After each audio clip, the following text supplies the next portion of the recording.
Hello friend, आज हम RRB NTPC science का टॉप 50 सवालों को मॉक टेस्ट इस वीडियो में हम लगाएंगे। और आपके आने वाले एग्जाम के लिए यह मॉक टेस्ट बहुत ही ज़्यादा लाभदायक होने वाला है, क्योंकि इस मॉक टेस्ट में मैं आपको जितने भी सवाल बताऊंगा वो सब प्रीवियस पेपर से लिए हुए सवाल हैं। और ये सवाल कई बार एग्जाम में पूछे भी हैं। अगर आपका एग्ज़ाम है आने वाला और साइंस में आप 20 नंबर पक्का करना चाहते हैं, 20 नंबर लाना चाहते हैं, तो भाई इस मॉक टेस्ट को बिल्कुल भी मत छोड़ कर जाना। ठीक है, तो हम अपना टाइम वेस्ट नहीं करते हैं और अपनी पढ़ाई को स्टार्ट करते हैं। हमारा पहला सवाल यह है कि पादप कोशिका के अंदर उपस्थित तरल का नाम क्या है। तो इसका सही आंसर हो जाएगा ऑप्शन ए, यानी कि कोशिका रस। आपको कोशिका रस वाले ऑप्शन पर टिक लगा देना है और आपका सवाल बिल्कुल सही हो जाएगा। चलो अगला सवाल देखेंगे। अगला सवाल यह है, निम्नलिखित में से कौन सी उपकला उत्तक की विशेषता नहीं है। तो इसका सही आंसर हो जाएगा ऑप्शन सी, यानी कि कोशिकाएं शिथिल रूप से व्यवस्थित होती हैं। चलो अगला सवाल देखेंगे। अगला सवाल यह है, गोल्जी उपकरण के कार्य में पुटिकाएं क्यों महत्वपूर्ण हैं। तो इसका सही आंसर हो जाएगा ऑप्शन ए, यानी कि वे पदार्थों को लाती हैं और ले जाती हैं। ठीक है, अगला सवाल है। अगला सवाल यह है, किसी कोशिका में सूत्र कणिका की संख्या किस पर निर्भर करती हैं।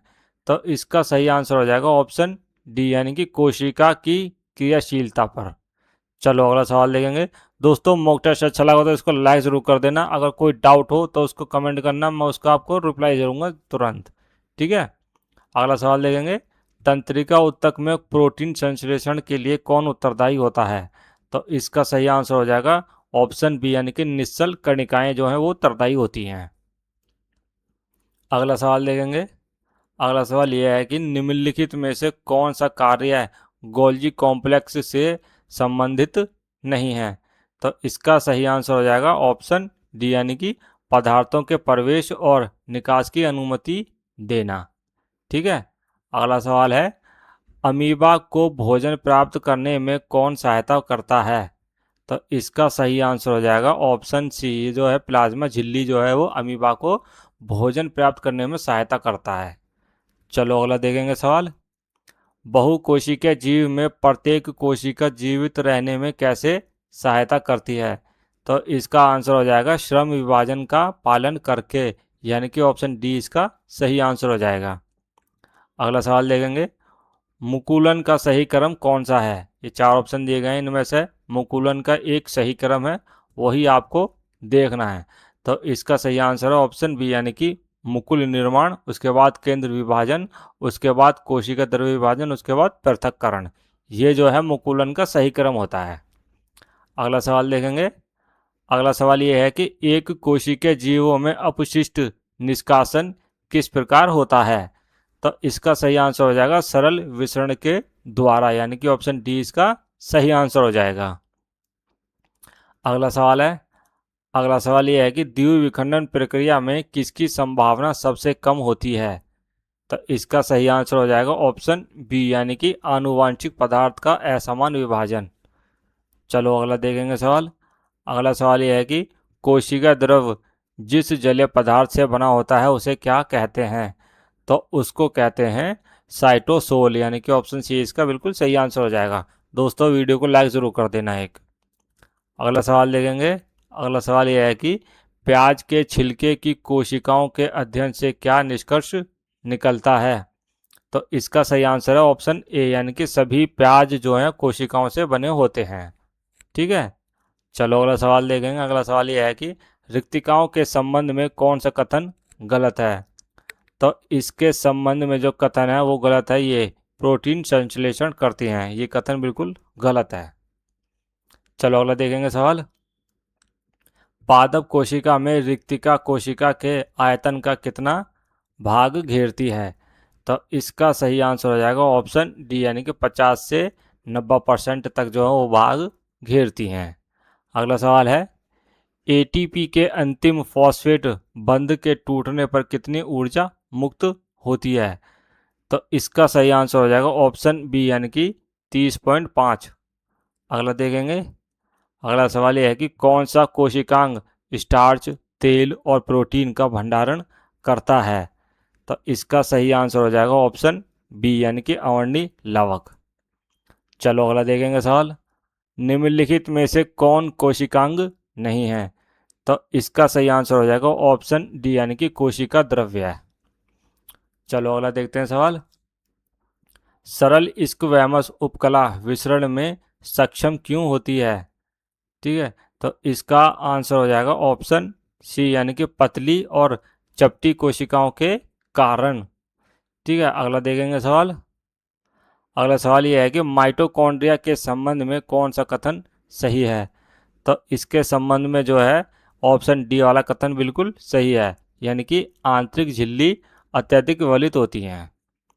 चलो अगला देखेंगे सवाल। अगला है, निम्नलिखित में से कौन सा कोशिकांग राइबोसोम का निर्माण करता है? तो इसका सही आंसर हो जाएगा ऑप्शन ए यानी कि केंद्रिका। अगला सवाल है, चिकनी अंतर्द्रव्यीय जालिका का कार्य क्या होता है?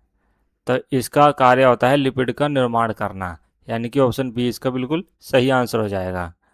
चलो अगला देखेंगे सवाल। किस प्रकार का विलयन कोशिका को संकुचित कर देता है? ठीक है, तो इसका सही आंसर है ऑप्शन बी यानी कि अति पराशरी विलयन। अगला देखेंगे सवाल। अगला है, बहुकोशिकीय जीवों में केवल सरल विसरण पर्याप्त क्यों नहीं है? ठीक है, तो इसका सही आंसर हो जाएगा ऑप्शन डी यानी कि शरीर का आकार और जटिलता बढ़ जाता है इसलिए। चलो अगला देखेंगे सवाल। निम्नलिखित में से कौन सा कोशिकांग केवल जंतु कोशिकाओं में पाया जाता है? तो इसका सही आंसर है वो है तारक काय, यानी कि ऑप्शन डी इसका बिल्कुल सही आंसर हो जाएगा। अगला सवाल देखेंगे। अगला सवाल यह है कि कोशिका द्रव्य के संबंध में कौन सा कथन गलत है? तो इसका सही आंसर हो जाएगा ऑप्शन सी, यानी कि पादप कोशिका में यह कोशिका भित्ति और झिल्ली के बीच होता है। यह कथन बिल्कुल गलत है। ठीक है, चलो अगला सवाल देखेंगे। कोशिकाओं की आकृति और कार्य के संबंध में कौन सा कथन गलत है? तो इसका सही आंसर हो जाएगा ऑप्शन डी यानी कि पेशी कोशिकाएं चपटी और गोलाकार होती हैं। ठीक है, चलो अगला सवाल देखेंगे। द्विगुणित गुणसूत्रों को अंगुणित युग्मकों में विभाजित करने वाली प्रक्रिया कौन सी है? तो इसका सही आंसर हो जाएगा ऑप्शन ए यानी कि अर्धसूत्री विभाजन प्रक्रिया। ठीक है, चलो अगला देखते हैं सवाल। निम्नलिखित में से कौन सी गतिविधि जीवन की परिभाषित विशेषता नहीं है? तो इसका सही आंसर हो जाएगा ऑप्शन ए यानी कि चलना या दौड़ना। अगला सवाल है, कोशिका के प्रकार और आकृति के संबंध में कौन सा कथन गलत है? तो इसका सही आंसर हो जाएगा ऑप्शन सी यानी कि श्वेत रक्त कोशिकाएं गोल और स्थिर होती हैं। ये कथन बिल्कुल गलत है। अगला सवाल है, निम्नलिखित में से कौन सी संरचना रूक्ष अंतर प्रद्रव्य जालिका की झिल्ली की पृष्ठ पर उपस्थित होती है? तो इसका सही आंसर हो जाएगा ऑप्शन ए यानी कि राइबोसोम।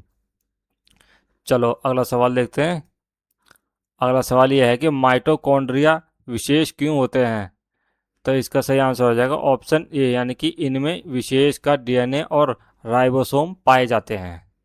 अगला सवाल है, निम्नलिखित में से कौन सा ऊतक नहीं है?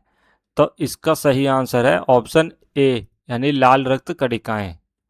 अगला सवाल है, लवकों को सूक्ष्मदर्शी से आसानी से क्यों देखा जा सकता है? ठीक है, तो इसका सही आंसर हो जाएगा ये ऑप्शन ए यानी कि ये बड़े होते हैं और इनमें वर्णक होते हैं। अगला सवाल देखेंगे। यदि किसी कोशिका में क्रियाशील गोल्जी कॉम्प्लेक्स नहीं हो तो कौन सा कार्य प्रभावित होगा? तो इसका सही आंसर है ऑप्शन सी यानी कि पैकेजिंग और स्त्राव। अगला सवाल है, लाइसोसोम के बारे में कौन सा कथन सही है? ठीक है, तो इसका सही आंसर हो जाएगा ऑप्शन बी यानी कि इनमें पाचक एंजाइम होते हैं। अगला सवाल देखेंगे। अगला सवाल हमारा यह है कि कोशिका झिल्ली के आर पार गैसों का परिवहन किस प्रक्रिया द्वारा होता है? तो ये होता है विसरण प्रक्रिया के द्वारा, यानी कि ऑप्शन ए इसका सही आंसर हो जाएगा। अगला सवाल है, रूक्ष अंतर्द्रव्यीय जालिका और चिकनी अंतर्द्रव्यीय जालिका में मुख्य अंतर क्या है? तो इसका सही आंसर हो जाएगा ऑप्शन ए यानी कि राइबोसोम की उपस्थिति। ठीक है, अगला सवाल है, गोल्जी उपकरण किस कोशिकांग से संबंधित है? तो ये संबंधित होता है अंतर्द्रव्य जालिका से, यानी कि ऑप्शन बी इसका बिल्कुल सही आंसर हो जाएगा। अगला देखेंगे सवाल, कोशिका में लाइसोसोम की क्या भूमिका होती है? ठीक है, तो इसकी भूमिका होती है विजातीय पदार्थों का पाचन करना, यानी कि ऑप्शन ए इसका बिल्कुल सही आंसर हो जाएगा। अगला सवाल देखते हैं। अगला सवाल यह है कि चिकनी अंतर्द्रव्य जालिका का मुख्य कार्य क्या है? तो इसका मुख्य कार्य होता है लिपिड संश्लेषण तथा विषैले पदार्थों का अपघटन करना, यानी कि ऑप्शन बी इसका बिल्कुल सही आंसर हो जाएगा। ठीक है, चलो अगला सवाल देखते हैं। निम्नलिखित में से कौन सा कोशिकांग पुटिकाओं में उत्पादों के भंडारण, संशोधन और पैकेजिंग का कार्य करता है? तो इसका सही आंसर हो जाएगा ऑप्शन सी, यानी कि गोल्जी सम्मिश्र। ठीक है, चलो अगला देखते हैं सवाल। हाइड्रा में मुकुलन प्रक्रिया का सही वर्णन कौन सा है? तो इसका सही आंसर हो जाएगा ऑप्शन बी, यानी कि मुकुल उभार के रूप में बनता है और परिपक्व होने पर अलग हो जाता है। ठीक है, चलो अगला सवाल देखेंगे। अमीबा में द्विखंडन के दौरान सबसे पहले कौन सा अंग विभाजित होता है? अंग का मतलब अंग, तो इसका आंसर हो जाएगा केंद्रक, यानी कि ऑप्शन सी इसका बिल्कुल सही आंसर हो जाएगा। चलो अगला सवाल देखते हैं। न्यूरॉन का सबसे लंबा भाग कौन सा होता है? तो न्यूरॉन का सबसे लंबा भाग होता है तंत्रिकाक्ष, यानी कि ऑप्शन सी इसका सही आंसर है। अगला सवाल है, पादप कोशिका में कोशिका भित्ति कहाँ स्थित होती है? तो इसका सही आंसर हो जाएगा ऑप्शन डी, यानी कि प्लाज्मा झिल्ली के बाहर जो है वो पादप कोशिका भित्ति जो वो स्थित होती हैं। अगला सवाल है, अमीबा में विखंडन के परिणाम स्वरूप क्या बनता है? तो इसके परिणाम स्वरूप बनता है समान आनुवांशिक संतति कोशिकाएं, यानी कि ऑप्शन ए इसका बिल्कुल सही आंसर हो जाएगा। अगला सवाल है, खुरदुरी और चिकने अंतर्द्रव्य जालिका में मुख्य अंतर किसकी उपस्थिति के कारण होता है? तो ये है इसका सही आंसर राइबोसोम उपस्थिति के कारण, यानी कि ऑप्शन बी इसका बिल्कुल सही आंसर हो जाएगा। अगला सवाल देखेंगे, लाइसोसोम का प्राथमिक कार्य क्या होता है? तो इसका प्राथमिक कार्य होता है बाहरी पदार्थों और घिसे हुए कोशिकांगों का पाचन करना, यानी कि ऑप्शन बी इसका बिल्कुल सही आंसर हो जाएगा। अगला सवाल है, अंतर्प्रद्रव्य जालिका के बारे में कौन सा कथन गलत है? तो इसका आंसर है ऑप्शन बी, यानी कि यह आनुवांशिक सामग्री संग्रहित करती है। यह कथन जो है प्रद्रव्य जालिका के बारे में बिल्कुल गलत है। ठीक है, तो दोस्तों ये था हमारे 50 सवालों का मॉक टेस्ट जो मैंने आपको इस वीडियो में दिखा दिया, और यह मॉक टेस्ट आपके आने वाले एग्जाम के लिए बहुत ही ज़्यादा लाभदायक साबित होने वाला है। यह मॉक टेस्ट साबित इसलिए होने वाला है क्योंकि इसमें जितने भी सवाल मैंने आपको बताए हैं वो सब प्रीवियस पेपर में पूछे हुए सवाल हैं और ये भी कई बार एग्जाम में आए हैं। मॉक टेस्ट अच्छा लगा हो तो इसके लिए लाइक कर देना। ऐसा मॉक टेस्ट और देखने के लिए इस चैनल को सब्सक्राइब करके बेल आइकन को प्रेस जरूर कर लेना। अगर कोई डाउट हो, कोई सवाल में कोई क्वेरी हो तो आपको उसको कमेंट करना, मैं उसको आपका अच्छे से रिप्लाई दूंगा, अच्छे से और अच्छे से समझाऊंगा। अब मैं आपसे मिलता हूँ अपनी नेक्स्ट वीडियो में, तब तक के लिए जय हिंद, जय भारत।